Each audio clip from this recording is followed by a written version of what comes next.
অর্থ সংকটে কারাগারে মানবেতর অবস্থায় থাকার কথা দাবি করেছে সাবেক প্রতিমন্ত্রী পলক। সেখানে তাকে অন্য বন্দীদের সঙ্গে রুটি কলা ভাগ করে খেতে হচ্ছে বলেও দাবি করেছে সে। সম্প্রতি সে আদালতে জানিয়েছে চিড়ামুড়ি খাওয়ারও টাকা নাই, কারাগারে সুমন ভাইয়ের সঙ্গে রুটি কলা ভাগ করে খাই। তার মানে কারাগারে মোটেও ভালো নেই ব্যারিস্টার সুমন। বিপরীতে তার পরিবার কেমন আছে? যে পরিবারের জন্য সে এত কিছু করেছে, সেই পরিবার ঠিকই ভালো আছে বিলেতে, কেবল ভালো নয়, করছে বিলাসিতায়ও। জানা যায় ব্যারিস্টার সুমন কথায় কথায় দেশপ্রেমের বুলি আওড়ালেও তলে তলে সে পরিবারকে বেশিরভাগ সময় লন্ডনে রেখেছে। লন্ডনে নাকি সুমনের বাড়ি গাড়ি সবকিছু আছে, সেখানে তার সন্তানেরা পড়াশোনা করে। এটা সে পালানোর পর থেকে নয়, বহু আগে থেকেই। নির্বাচনের সময় কেবল কিছুদিনের জন্য সে পরিবার দেশে এনেছিল, তবুও সে অন্যদের বিলেতে থাকা ও পড়াশোনা নিয়ে যা তা আলাপ বলত। অথচ 2020 সালেই তার পরিবারের সকলের গ্রিন কার্ড থাকার কথা নিশ্চিত করেছিল সুমন।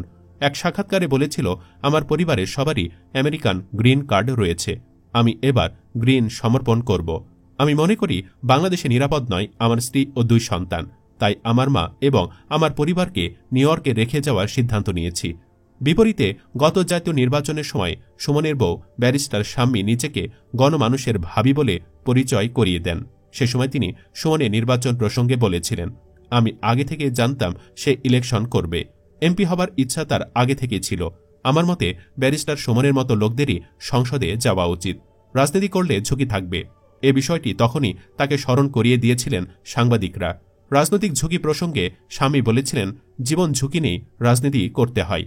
আমি নিজেও রাজনৈতিক পরিবারের মেয়ে, যত বাধাই আসুক স্ত্রী হিসাবে সবসময় তার পাশে থাকব। অথচ সে স্বামী এখন দেশেই নেই, বিদেশে আরাম করছে। তাতেই তাকেও অপরাধী হিসাবেই ধরে নেওয়া যাবে বলেও মত দেন নেটিজেনদের। অবশ্য সুমনকে নতুন করে অপরাধী প্রমাণের কিছু নেই, তার পরিবারও জানে তার অপরাধ। এমনকি সুমনের অপকর্মের জন্য পরিবারকেও দায় দেওয়া যায় বলে মত অনেকের। তাদের মতে সুমনের বাটপারি কার্যক্রম নিয়ে তার পরিবারের সজাগ দৃষ্টি রাখা উচিত ছিল, বাধা দেওয়াটাও উচিত ছিল। দিলে পরে আজকে আর এই দিন দেখা লাগত না। আগে যা কিছুই করেছিল ছাত্র জনতার আন্দোলনের সময় অন্তত হাসিনার পক্ষে না গিয়ে দেশবাসীর সাথে থাকলেই হতো বলেও মতামত নেটিজেনদের। খালি চোখে জীবনের একটা লম্বা সময় সুমন সমাজের পেছনে ছিল, নানান উন্নয়নমূলক কাজ করেছে, অন্যায়ের বিরুদ্ধে ঝাঁপিয়ে পড়েছে। এসবের বিপরীতে তার মহা ভুল ছিল মনে হয় আওয়ামী লীগের রাজনীতিতে জড়িত হওয়া। কেবল তাই নয়, উপরে ভালো কাজের পেছনে সে গোপনে অনেক নোংরা কাজও করেছে। হাসিনার কথিত মানবতা বিরোধী মামলায় ফাঁসি হওয়া আলেম ওলামাদের মৃত্যুর জন্য সে দায়ী। তবু অনেকে সুমনের দালালি করেন, মনে করেন সুমন আওয়ামী লীগের নেতা ছিল না, সে স্বতন্ত্র থেকে নির্বাচন করেছিল। তাদের জানিয়ে রাখি, ব্যারিস্টার সুমন ঢাকা বিশ্ববিদ্যালয়ের ঐতিহ্যবাহী কবি জসিমউদ্দিন হলের আবাসিক ছাত্র ছিল। হলে থাকাকালীন সময়ে ছাত্রলীগের একজন সক্রিয় সদস্য ছিল। দল ক্ষমতাকালীন সময়ে সকল আন্দোলন সংগ্রামে সামনে থেকে নেতৃত্ব দিয়েছে সুমন। পরে সে যুবলীগের আইন উপদেষ্টার পদও লাভ করে। আর সর্বশেষ জাতীয় নির্বাচনে নৌকা প্রতীকে নির্বাচন করার ইচ্ছা প্রকাশ করেছিল, যদিও তাতে নমিনেশন দেয়নি হাসিনা। পরে স্বতন্ত্র থেকে নির্বাচন করে বিপুল ভোটে নৌকাকে হারিয়ে এমপি হয়। আওয়ামী লীগ থেকে বিতাড়িত ও অপমানিত হয়েও সে হাসিনার তোষামত ছাড়তে পারেনি। এছাড়া সুমন উপরে উপরে হলেও যে ধরনের ভালো কাজ করেছে তাতে যে কেউ ভালোবাসতে বাধ্য ছিল। তবে আওয়ামী লীগে জড়িত হয়ে সর্বনাশ করেছে। যদিও স্বতন্ত্র থেকে এমপি হয়েছিল, তবে সেও যে হাসিনা দোসর সেটা নানান সময় নানান কথাবার্তায় বুঝিয়ে দিয়েছিল। এছাড়া বঙ্গবন্ধুর ভাস্কর্য ইস্যুতেও তিনি আলেম ওলামাদের বিরুদ্ধে লেগেছিল, অনেকের সাথে খারাপ আচরণও করে। ব্যারিস্টার সুমন আইনজীবী হিসাবে এখন অবধি যেসব অবিচার করেছে তার ফল যে কতটা ভয়াবহ হতে পারে সেটা সে নিজেও জানত। তাই তো একবার একটি বক্তব্যে নিজে বলে ফেলেছিল, মীর কাসেমীকে আমরা যে ফাঁসিতে ঝোলানোর ব্যবস্থা করতেছি, যদি কোনো কারণে আওয়ামী লীগ ফল করে তাহলে আমরা বাঁচব না। সুমনের এই কথায় স্পষ্ট তারা মীর কাসেম আলী সহ সকল জামায়াত নেতাদের বিনা দোষে চক্রান্ত করে ফাঁসি দিয়েছিল। এমনকি আল্লামা সাইদিকেও যে মিথ্যা যুদ্ধ অপরাধের দায়ে মৃত্যুদণ্ড দেওয়া হয়েছিল তার পেছনেও ছিল এই সুমন। এই রায়কে ব্যারিস্টার সুমন সমর্থন করেছিল, সাইদি হুজুরকে রাজাকার বলেছিল। যুদ্ধ অপরাধীদের বিচারের নামে দেশকে জামায়াত ও আলিম শূন্য করার জন্য হাসিনা সরকার যে আন্তর্জাতিক ট্রাইব্যুনাল গঠন করেছিল তার পেছনে সুমনের বড় হাত ছিল। সে নিজেও রাষ্ট্রপক্ষের আইনজীবী হিসাবে কাজ করেছে, কেবল আদালতে নয়, পরে নানান সময়ে রাজপথেও তাকে আলেম ওলামাদের বিপক্ষে দেখা গেছে। অনেকে বলছেন বাটপার সুমন এমনিতেই ভালো ছিল, আওয়ামী লীগে যোগ না দিলেই হতো। তবে সুমন তো জানত যেভাবেই হোক আওয়ামী লীগকে রক্ষা করতে হবে, হাসিনাকে বাঁচাতে হবে, না হলে তার নিজের মরতে হবে। কারণ সে নিজের মৃত্যু ডেকে এনেছিল আলেম ওলামাদের পেছনে লেগে। তাই তো সে নিজেকে হাসিনার গর্বিত দালাল বলতেও দ্বিধাবোধ করত না।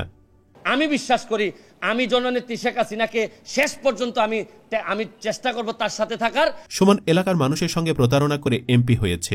কোটা আন্দোলনের সময় হাইকোর্টে সংবাদ সম্মেলন করে সে হাসিনার পক্ষ নিয়েছে। তখন সে বলেছে পৃথিবীর কোনো শক্তি নাই যে হাসিনাকে সরাতে পারে। এই যুবক বয়সে তার উচিত ছিল ছাত্রদের সঙ্গে থাকা, আন্দোলনের সঙ্গে থাকা।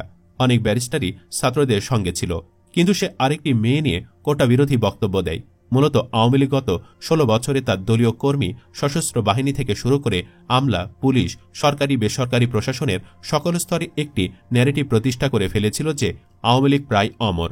দুনিয়ার কোনো শক্তি নেই এই সরকারকে ক্ষমতা থেকে নামায়। তাদের প্রধানমন্ত্রীও অমর, মৃত্যু নেই তার।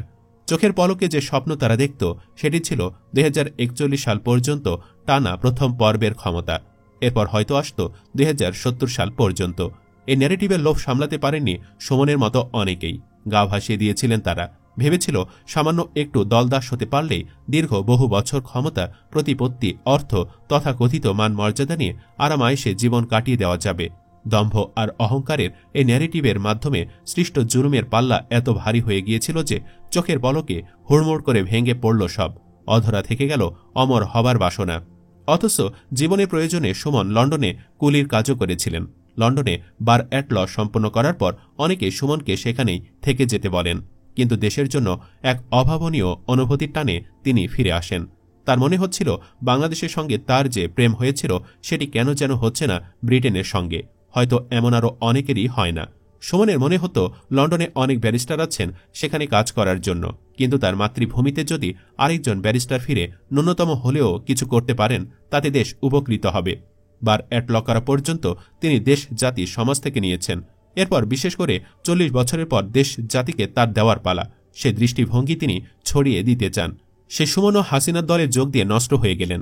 যে লোকটা বিন্দুমাত্র অন্যায় অবিচার দেখলেই প্রতিবাদ করতেন, সেই মানুষটা হাসিনার কারণে তার গণহত্যারও কোনো প্রতিবাদ করেননি। এমনকি শত শত শহীদ গাজীর জন্য কোনো সমবেদনাও জানাননি। তাই তার কষ্টের সময়ও তার পাশে নেই তার পরিবার। দিন শেষে এসব করে লাভটা কি দর্শক? চুরি চামারি, অন্যায় অবিচার, দুর্নীতি করে টাকা কামালো, সবই তার পরিবার ভোগ করবে। অথচ তাকে পচে মরতে হবে কারাগারে। এর থেকে কি সৎপথে দুমুঠো ডাল ভাত খেয়ে বেঁচে থাকা ভালো নয়? আপনি কি বলেন? কমেন্টে মতামত জানিয়ে দিন। ভিডিওটি ভালো লাগলে লাইক দিন ও শেয়ার করুন, আর অবশ্যই চ্যানেলটি সাবস্ক্রাইব করুন। ধন্যবাদ।